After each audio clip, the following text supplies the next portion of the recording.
Bonsoir tout le monde. En fait, j'ai pas l'habitude de prendre la parole en public. Je préfère travailler. Ci ginnaaw. Mais aujourd'hui, li ko jar moo ko jar vraiment parce que je connais Mati. Je connais très bien docteur Alima Gueye. Mënuma bañ a wax ci ñoom en fait. Parce que bu amee ku xam fii le département de Mbour gëm naa ne ci laa bokk. Et je veux dire, docteur Alima, Pastef Joal Fadiouth dañu am chance am la. Vous êtes un leader. On ne n'est pas leader, on le devient. Et say pairs ñoo lay may ce leadership. Et je vais dire sans risque de me tromper que vous êtes un leader. Parce que j'ai parcouru le département de Mbour et sincèrement, je dis que vous êtes un leader. Alors, JPS et Mojib, vous avez la chance d'avoir docteur Alima. C'est cadeau. Bon, je dirais que c'est la JPS départementale qui vous a donné ça. C'est un powerbank et des casques qui vont vous servir pour vos lives. Merci beaucoup. Vraiment référence en politique, de par qualité, principe et valeur yi muy dégager ñu ngi koy jaajëfal ci teewaayam. Di aussi nuyu chers invités yi nga xamante ne jóge nañ Dakar ñuy jóge fu nekk ci biir département pour mën a teewe journée bi tey. Comme nag guddi na daanaka dañuy gàttal kàddu yi rek waaye ci samay kàddu en tant que coordinateur départemental ñu ngi féliciter la JPS commune de Joal Fadiouth ci li nga xamante ni moom lañ réussir en 1 an te wax dëgg fa yàlla nekkul woon li yomb parce que tout simplement chaque JPS booy xool ci diir bu ñu lay installé daanaka doo ci mën a def activité yu bëri parce que boo xoolee ci mois de vacances ci mois de d'hivernage la ñuy nekk des fois ñu dugg ci mois de ci année scolaire nga xam ne ñu ci ëpp ay étudiants la ñenn ñi ay élèves ñenn ñi ay enseignants du ñu am temps bu ñuy defee sax massification waaye wax dëgg fa yàlla def nañ seen tout possible pour mën a réussir toute activité yi nga xamante ni amal nañ ko ci biir commune di aussi vraiment saluer l'encadrement de la section communale parce que comme niñ ko waxee fii ñun ñëpp gis nañ ne toute la JPS seule mënul réussir li nga xamante ni moom lañ fi def donc kon am na soutien wu JPS am na soutien wu Mojib communal am soutien wu section communale donc ñu ngi leen di wax gàcce ngaalaama ci section communale Mojib bi ak aussi section communale Pastef Joal Fadiouth ci li nga xamante ni moom lañ encadré la JPS communale de Joal. Vraiment di saluer l'engagement, la détermination du coordonnateur Abdou Fall et son équipe parce que jàpp nañ ne def politique ci suñu jamono surtout localité yu mel ni yombul moo tax boo koy def boo amul courage ak détermination yaakaar naa ne doo ci sori waaye yàlla dimbali nañu ba ñu taxawelee parti bi ci Pastef ci Joal ba léegi taxawal fi JPS boobu léegi ñoom ñu ngi ciy def liggéey bu am solo te wax dëgg fa yàlla nekkul lenn lu dul njub parce que njub moom ak valeur yi nga xamante ni moom la parti bi di dégager moom lañ topp parce que loolu mooy nekk la conduite à tenir pour nga bañ a wàcc yoon te loolu day laaj valeur laaj principe laaj ngor laaj fulla laaj jom moo tax tey résultat bi am waaye ñu ngi aussi exhorter ndaw yooyu à ne jamais plaider le flanc parce que ñu ngi jëm ci ay échéances yoo xam ne sont des échéances présidentielles te ñëpp xam nañ ne mënul yomb fii ba 2024 moo tax ndaw yi fi nekk tey ñu ngi leen di ñaax ngeen gën a dem ci population bi gën leen yóbbu projet Pastef bi gën cee waxtaan ak ñoom bu ko defee ñu xam lan moo xew exactement ak lan mooy enjeu parce que man dama jàpp bu mu toll nii Pastef mu ngi fépp waaye tamit dafa am ci ñoo xamante ni ci population bi xamaguñ li xew wala information bi nga xamante ni moom la ñuy xaar wala moom mooy tax ñu yeewu amaguñ ko moo tax dañuy jàpp si ndaw ñi yaakaar ci ñoom à ce que information bi nga xamante ni moom la population bi war a xam pour mën a yeeweeku mën a yeewu ñu mën koo xam à ce que lépp li nga xamante ni moom mooy dund bi lépp li nga xamante ni moom mooy napp bi lépp li nga xamante ni moom mooy ressource naturelle lépp li nga xamante ni moom mooy mauvaise gouvernance mauvaise gestion de nos collectivités ñu mën koo xam bu ko defee bu ëllëgalee benn politicien veur ou bien cupide du ñëw di leen ndax pour mën a jël seen seen carte d'identité donc ci gàttal bëggoon nañ gën a yaatal ci lu jëm ci wàllu politique ak enjeu waaye temps bee xat moo tax dañuy yemale foofu kàddu yi di leen sant di leen gërëm ci seen taxawaay merci beaucoup. ñu jox ki nga xam ne mooy docteur Mamadou Lamine Diété. merci beaucoup salaamaaleykum mbokk yi maa ngi leen di nuyu ku ci nekk ci turam ak santam di beral nuyu suñu invité yu fi nekk ñuy jógee ci yeneen gox yi ñëw fii assister ci lancement mouvement jigéenu Pastef damay maas noonu gi rek parce que nuyu yi moom bu naree lim ku ci nekk dina xaw a damay def comme sama mbokk passé rek ngeen bokk ko donc aujourd'hui on est là en tant que membre de Pastef ñëw ci lancement Mojib pour Joal-Fadiouth. C'est l'occasion pour moi de féliciter la section communale. dinaa wax ci section communale tuuti rek mais aussi ci entrepreneuriat bu monsieur Boy développé tout à l'heure sama pap daf ma doon jàngal ñetti mbir mu ne le secret de la connaissance se trouve dans les livres, le secret de la vie se trouve dans l'entrepreneuriat et que pour arriver à ses fins il faut aimer les problèmes. loolu nag dama ko teel a dugal sama nopp moo tax pour tënk rek dafa doon wax y a pas de sot métier. yéen a ngi Joal fii je ne sais pas si vous connaissez monsieur Arouna Dia ñëpp xam nañ ko que c'est quelqu'un qui a fait ses études aux États-Unis mais si jaay kecax la mujj et avec ça il est devenu un milliardaire. C'est pour vous dire que parfois booy wax na ko la passion ça n'a rien à voir ak parfois yenn formation yi ñuy def nit ki mooy xam lu mu bëgg teel a identifier Baaba Maal wax na ko en certain moment de la vie il faut savoir s'arrêter, évaluer le passé, choisir une direction et de s'en tenir. loolu nag il faut que mu am perspicacité man mi wax ak yéen def naa lu nekk dans ma vie lu ngeen xalaat rek def naa ko soog lu ko jaay naa jinjar jaay naa mango gas naa teen defar naa ay sàkket pour maire yi et ça je l'ai commencé à bas âge man mi wax ne sama papa daf ma daan jàngal métier comme ça école bu doxalee rek fekk ma am xam-xam bu bëri ci métier bi je suis un soudeur qualifié loolu yëpp def naa ko dans ma vie. C'est pour vous dire que président Sonko lu mu wax rek décomplexez-vous parce que ku fi yenn am yenn complexe doo dem tu vas nulle part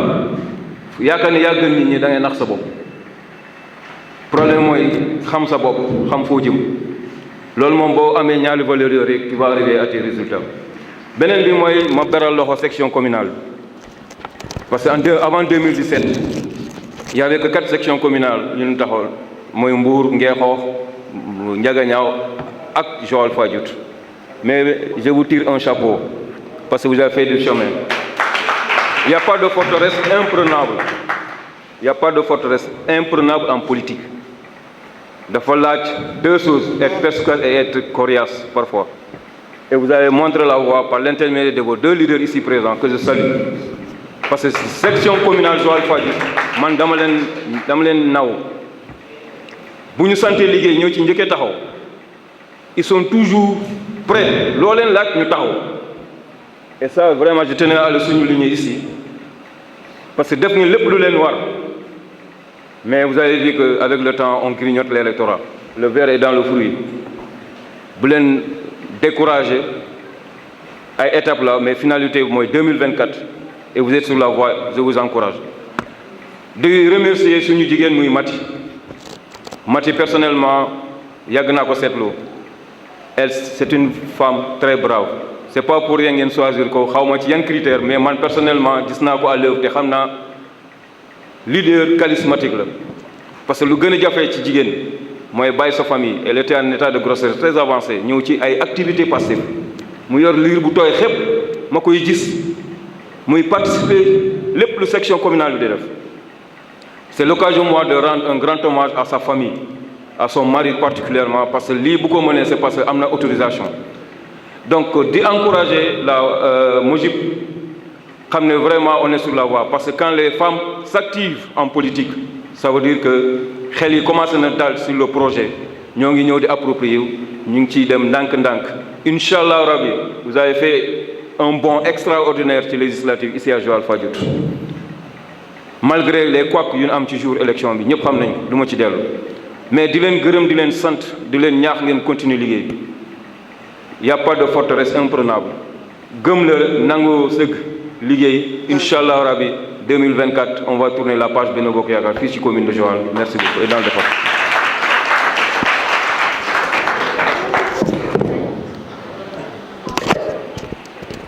merci beaucoup monsieur Diété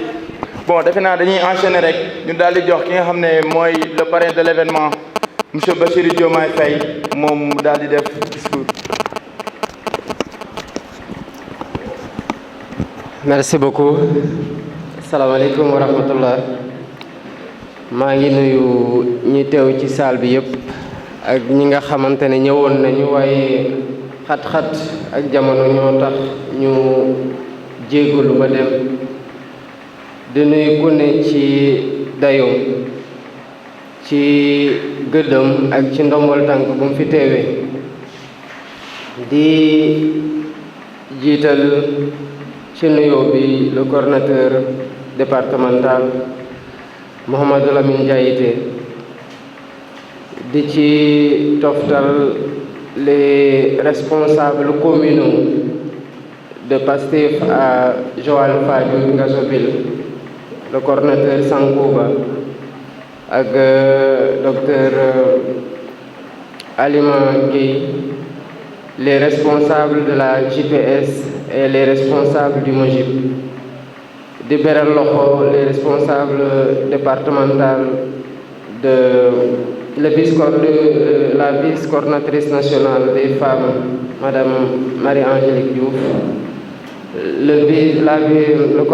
la coordinatrice départementale du MOJIP Félicité Bougane Sarr di beral loxo waa JPS départemental Ousmane Sonko Junior et son équipe ak di nuyu tamit particulièrement le conférencier góor gi félicitations pour le travail que tu fais parce que li engagement du ko romb maanaam faire prendre conscience du potentiel qu'il y a ci nit dina am potentiel mais du xam lan la ndax ragal tey ko mais ni ma déggee nga waxtaanee fii bokk na ci li mën a libérer ay énergie te loolu la réew mi soxla mooy libérer les énergies que chacun ci fu mu toog jël conscience ci potentiel am ba pare mu dog jeng yi koy tere mu dem songi ji li nga xamante ne moom la na ma def pour boppam pour njabootam ak pour réew mi te xam naa lu ñu jot a dégg temps bi moo la xaw a njàtt waaye kon nga gën a partage lu ëpp loolu moo tax c'est des formations qu'il faut continuer à faire avec beaucoup de gens avec la même générosité j'allais dire parce que nit ñi am nañu lu bari lu ñu mën a jàngee ci li ngay waxtaane di profiter ci occasion bi pour féliciter le coordonnateur départemental docteur Diaité pour les résultats élogieux bu département bi am di beral loxo tamit communes yi nga xamante ne ils ont renversé la tendance di encourager communes yi nga xamante ne ils ne sont pas encore parvenus à ces résultats te foog naa ne li nga wax c'est un motif d'encouragement et de prise de conscience des responsables de ces communes que s'il n'y a pas de forteresse imprenable, il faut bien que avoir le courage d'aller s'y attaquer sur la durée. Bi ngay wax le ver dans le fruit depuis 2019 la foog naa ne communes yu bëri boobu basculé gu ñu woon foog naa ne boobu un député lañu amoon boobu amaguñu woon benn élu local. 3 ans après, l'histoire est en train de te donner raison et tu continues à dire la même prophétie. Tay Pastef à lui seul, il y a 5 ans derrière, amoon un député, au plus fort reste, en a 25 aujourd'hui à lui seul. Te xam nañu quel a été notre apport à tout point de vue ci li nekk résultat wu coalition Yewwi Askan Wi bokk kook nag ñi nga xamante ne ñooy les autres partis qui ont joué un rôle extraordinaire dans la loyauté et cette même envie de débarrasser le Sénégal d'un régime aux relents dictatoriaux boo xamante ne waruñu ko may mu gën a am doole bu weesu lii kon li des mooy ni ngeen ko xamee président Sonko jël na une note circulaire il y a 3 jours de cela annonçant le renouvellement de certaines des structures qui ont été mises en place de façon officielle et l'installation des structures qui n'ont pas été installées autant au niveau communal qu'au niveau départemental et au niveau national. Je crois que plus ce travail-là se passera dans la concertation, dans l'inclusion et le plus rapidement possible, plus nit ñi di gën a mën a jublu ci liggéey bi nga xamante ne moom la ñu war a waajalee 2024. Une élection présidentielle se prépare 2 ans avant. Le président Sonko a eu le courage d'annoncer sa candidature. C'est pas du tout prématuré, au contraire dafa tard sax, mais daf ñuy réorienter aussi vers l'essentiel mooy focus 2024 boobu. Focus boobu nag du dara lu dul continuer à poser les actions de conquête du terrain, installation de cellules, animation des cellules, animation des cellules. Ndax bu cellule yi animé section communale nañu animé bu section communale yi animé les coordonnateurs les coordinations départementales nañu animé te loolu mooy entraîner dans le même sillage les mouvements. Il s'agit des mouvements des femmes, des mouvements des jeunes, des mouvements des cadres, des mouvements des enseignants. Et bientôt, dina am un autre mouvement boo xamante ne il est dans les laboratoires dañ ko mettre en place parce que mercredi bi sax on va mettre en place le mouvement des aînés, mouvement Maggi Pastef. Mais il y a un autre mouvement qui est le mouvement des artisans sur lequel on planchera bientôt pour tout le mouvement ouvrier mën a retrouver aussi comme une frange qui est essentiellement prise en compte dans la marche vers la conquête du palais de la République en 2024 Inch'Allah. Di ndokkeel bu baax di jaajëfal ñaari structures yi daje fii muy le MOJIP communal di féliciter la coordonnatrice communale madame Mati di ko encourager ci sas wi nga xamante ne teg nañ ko di ko ñaanal yéen yu oyof te di am yaakaar ci moom bu toll ni wala bu weesu sax yaakaaru ñi ko jël teg ko seen kanam ndax doyloo ko njiit boo xamante ne dina def liggéey gi war ànd ceeg jigéenu Pastef Joal yëpp di jeexale di sant bu baax la jeunesse patriotique du Sénégal section Joal Fadiouth Ngazobil 2017 déjà la ñu organisé avec les jeunes lu ñu wax woon invasion dañu leen dajaloon ut suñuy t-shirt songu marché yi c'était un samedi gars yi jógee Yoff di dox di wax ak ñuy dajal ni ñu xam ba romb marché Liberté 6 ba dugg ci biir Sicap yi boobu GPS mu ngi door a waaj a juddu parce que installé wuñu woon sax officiellement. Tey lu ñuy remarqué mooy dans chaque département il y a un coordonnateur qui en relation avec les jeunes des différentes communes est en train de faire essaimer la GPS dans toutes les communes. Alhamdulillah que structures yi ñuy teg comprendre nañu ne que il ne s'agit pas d'une installation de prestige maanaam man maay il s'agit pas de ça mais man maay ki ñu wóoru dénk ma ay responsabilités yoo xamante ne dinaa ci ànd ak ñi ma ko dénk pour liggéey li nit ñi mën a teg bët te foog naa ne depuis daaw li ngeen déroulé fii ci Diaporama bi comme activité day wane ne toogu leen bu leen mos a toog parce que ce pays là dafa am ñoo xamante ne ni ñu leen mooñee déjà ci politique pour ñu changer ko mën na jafe mais toute cette frange là qui aspire à une autre façon de faire la politique qui doit donner naissance à une autre gestion du pays par une nouvelle génération que nous partageons tous loolu mënul am lu dul mu jaar ci ndaw ñi ñu nekk c'est les jeunes c'est les jeunes c'est les jeunes c'est les femmes c'est les femmes c'est les femmes essentiellement ci seen frange jeune bi nga xamante ne lu ñu xamee woon jigéen ñi di leen xottal yére di leen jox xaalis ñuy ñëw ci ay meeting ñii dañu di génération boo xamante ne ñoom ñooy organiser wu seen bopp defaral seen bopp seen tenue cotiser seen xaalis demal seen bopp ci meeting yi ba pare di dugg ci kër yi ak koñ yi di wax ak association des femmes dans tous les quartiers pour conscience bi nga xamante ne moom lañ bëggee insuffler à la politique mu doon dynamique nouvelle bu embraser toutes les couches de la population. kon gàcce ngalaama yéen je crois que activité wu tey c'est une activité extrêmement importante démb j'ai très mal dormi ndax damaa soj bu metti te soj bi ni may xaw a def dafa xaw a doy waar daf may soppi Haalpulaar carrément donc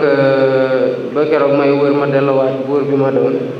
mais j'ai tenu à être là pour fekkee lii pour respect bi ma am ci ce que la coordination de Joal Fadiouth a fait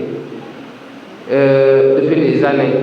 ak résultats yi ngeen am ak dynamisme bi ma fi gis parce que c'est pas du tout évident ci zone yi nga xamante ne dañu am des ministres qui sont là-bas que Pastef comme force d'opposition s'impose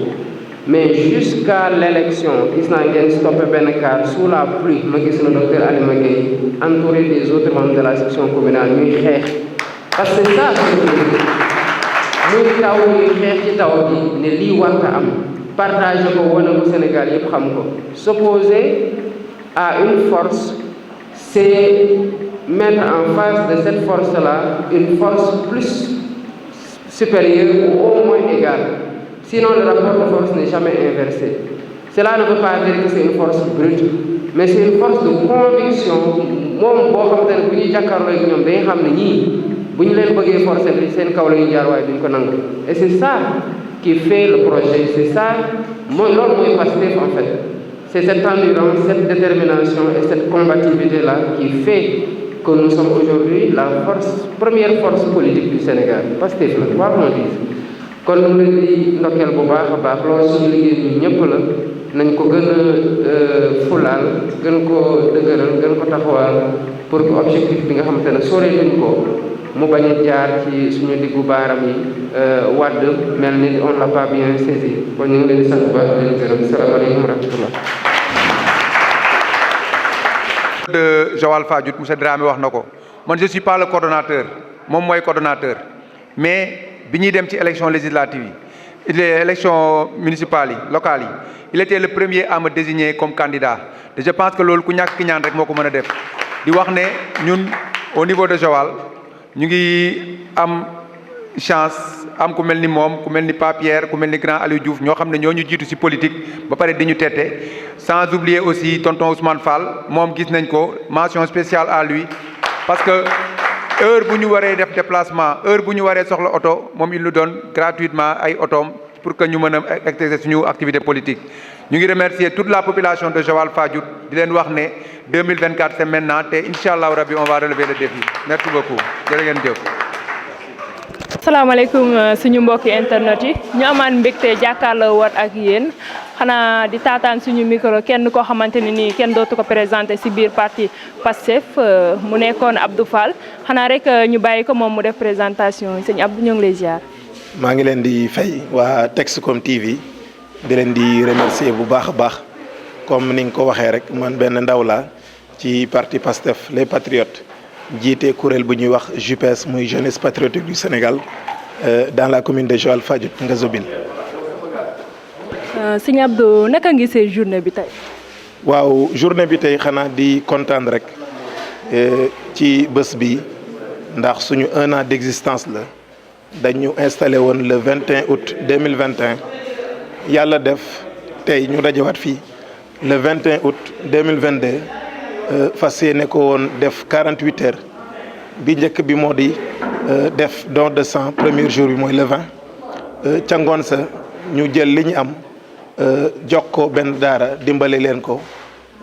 tey ci suba ba ñu xëyee dañu dem defi reboisement ci ngoon si ñu ñëw tey jii dajale fi ay kàngam ay kilifa waxtaanee ay mbir yu am solo yoo xamante ne dafa soxal parti bi def nañ fi exposition wane au cours de l'année activités yi nga xamante ni jot nañ ko def yépp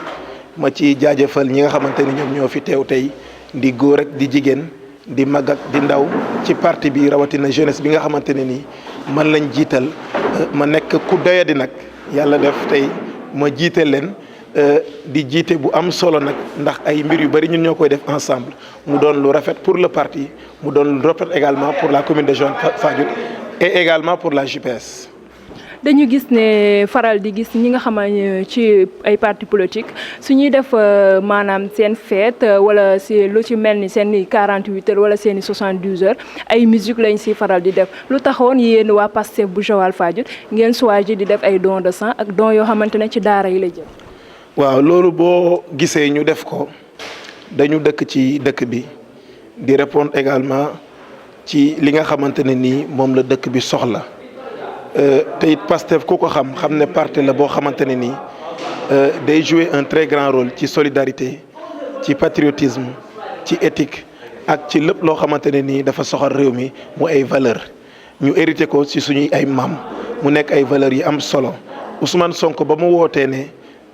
dafa bëgg patriotique génn dem may ji deret mu nekk benn acte boo xamante ni ñëpp a ngi koy saluer à travers le Sénégal et partout ailleurs dans le monde kon bu ñu demee ba nga xamante ne nii nag tey jii ñu ngi koy perpétuer à travers les communes les départements et presque partout dans le pays dafay am solo trop ñun au niveau de Joal ñu def ko te it lii nekkul benn yoon kese yàgg nañ di may deret ci dëkk bi di dimbale poche de sang yi nga xamante ne nii day vide pratiquement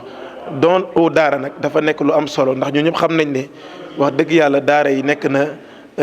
ay affaires yu ay structures yu am solo jàngu alxuraan bi ci xale yi dafa am solo trop te it parfois dañuy nekk ci conditions yoo xamante ne day xaw a métti moo tax nag ñu dajale lu ñu am yëpp j'en profite pour remercier ñi nga xamante ne yëpp génne nañ seen alal def ci et pourtant am na ñoo xamante ne sax bokkuñu parti te def nañ ci